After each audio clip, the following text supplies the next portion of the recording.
Nah pemirsa, setelah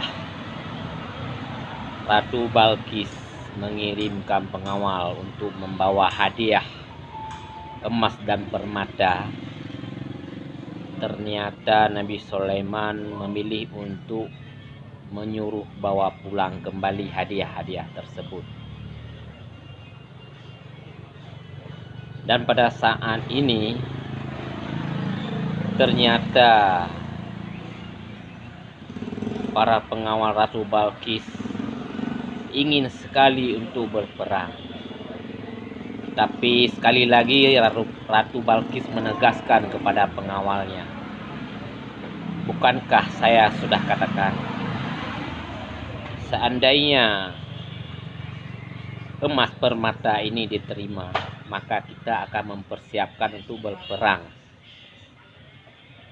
Tetapi malah sebaliknya, semua harta ini dikembalikan kepada kita. Dan saya sudah mengatakan yang bahwa saya akan mempertimbangkannya.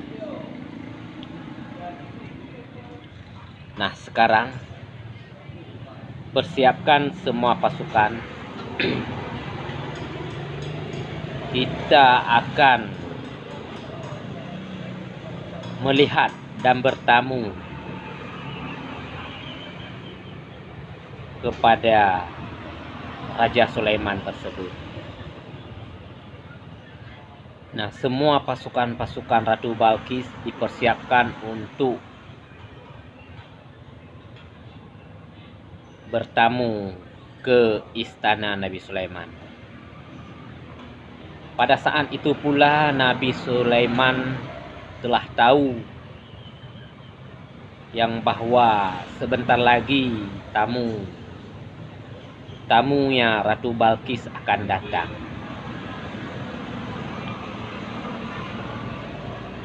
Dalam perjalanan Ratu Balkis, Nabi Sulaiman telah mempersiapkan beberapa hal.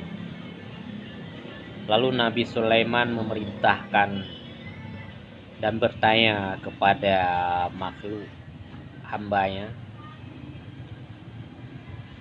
siapa yang bisa mengangkat singgasana istana Ratu Balkis ke sini secepatnya. Lalu salah satu jin Ifrit berkata, saya yang mulia, saya akan memindahkan istana dan singgasana Ratu Balkis secepatnya sebelum Anda bangkit dari duduk Anda. Setelah itu ada juga seorang kakek tua. Ternyata dia merupakan salah satu aulia. Berkata, saya sanggup memindahkannya lebih cepat. Secepat sebelum mata Tuan berkedip. Nah, secepat itukah akhirnya singgasana ataupun istana Ratu Balkis telah sampai di depan istana Raja Sulaiman. Dan dirubahlah sedikit warna singgasana, walaupun bentuk yang sama. Dan setibanya Ratu Balkis dan rombongannya dipersilahkan masuk, dipersilahkan duduk di depan singgasana Nabi Sulaiman. Lalu beliau berkata, hampir samakah singgasanamu dengan singgasana saya ini? Setelah diperhatikan Ratu Balqis, ternyata memang ya hampir sama, tetapi beda warna.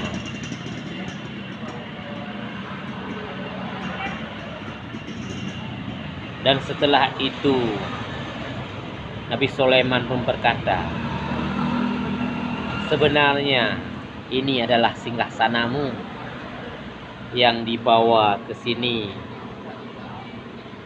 secepat kilat.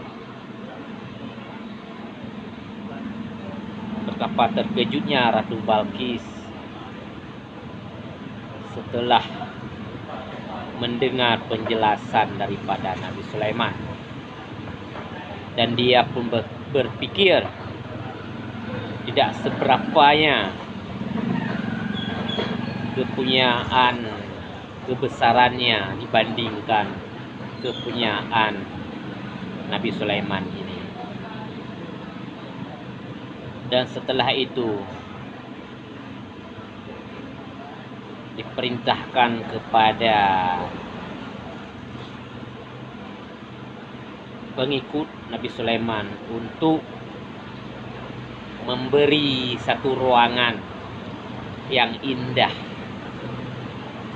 yang lantainya dibuat dari kaca dan di bawahnya terisi kolam dan ikan. Dalam sekejap mata telah berubah dan dipersilahkanlah Ratu Balqis untuk memasuki ruangan tersebut. Setelah Ratu Balqis masuk ke ruang tersebut,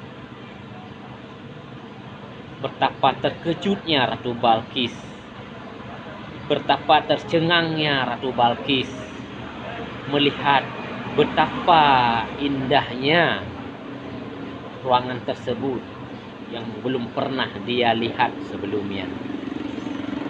Dan dia pun melangkah,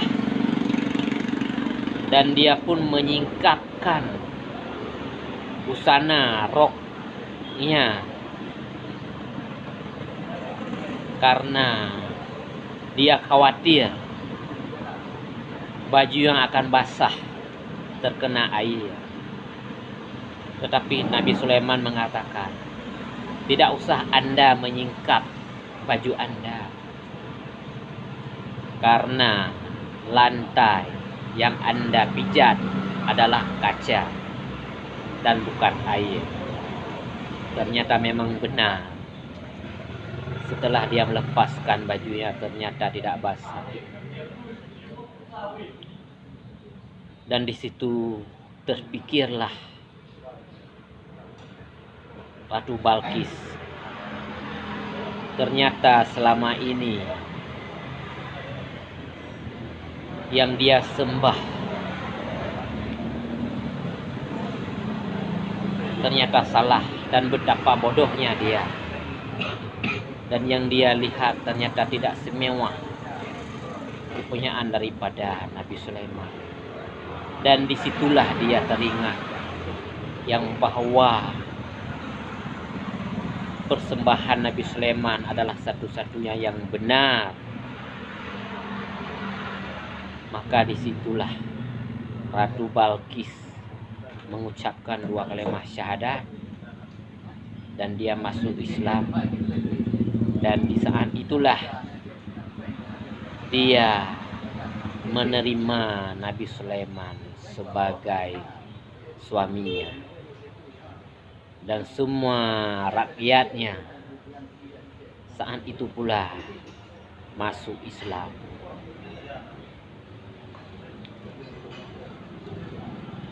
Nah, pemirsa, begitulah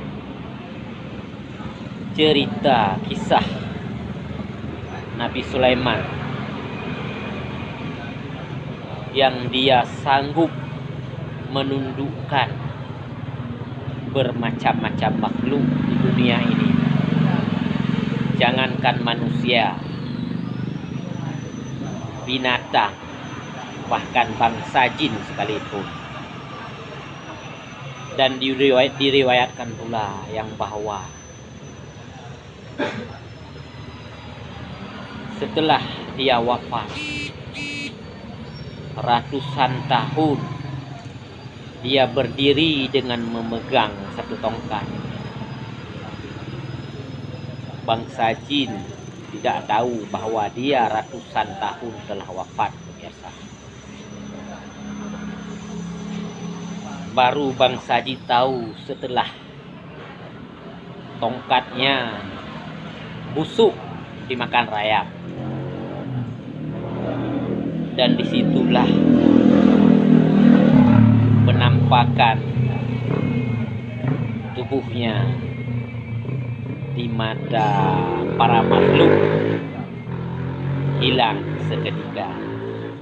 Dan mereka tahu dan sadar, ternyata rajanya Nabi Sulaiman sudah ratusan tahun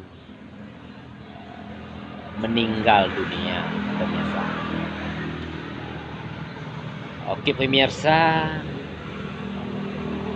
dari cerita tersebut kita bisa mengambil satu kesimpulan yang bahwa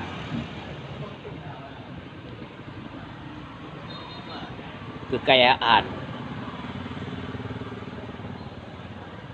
tahta, semuanya itu ada pada Nabi Sulaiman. Karena beliau disuruh pilih salah satu ataupun ketiga daripada pemberian Allah. Harta, jabatan, atau ilmu. Ternyata beliau memilih ilmu. Karena dia memilih ilmu, Allah memberikan ketiga-tiganya, pemirsa. Memberikan harta dan memberikan jabatan dan ilmu. Maka begitulah kita untuk ke depan. Jangan salah memilih. Pilihlah seperti Nabi Sulaiman pilih. Nah pemirsa, sekian dulu informasi yang bisa kita berikan pada cerita kisah dahulu. Saya Salman Al-Farisi melaporkan.